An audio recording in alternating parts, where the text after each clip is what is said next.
دوستانو السلام علیکم ورحمت الله وبرکاتو. دا یو سوال لګي. سوال داسې دی چې یو زنانه ده، د هغې په لاس کې پیاله ده او په پیالې کې اوبه دي. نو د خپل خاوند د خپلې ښځې ته ووي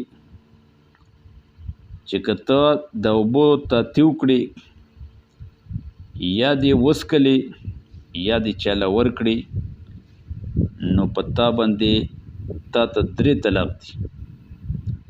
اوس کوم صورت په د دې پکار وي چې د اوبو سره اوس څه کول پکار دي، ځکه چې خاوند ویلي که تا وسکلې ته په تا طلاق دي، او که چېرته تا چاله ورکړې بیا ته طلاق یې، که چېرته تاتي وکړې بیا تا ته طلاق دي. د دې داسې څه صورت چا په ذهن کې چې دا ښځه طلاق نه شي او د دې اوبو سره هغه کار وکړی شي.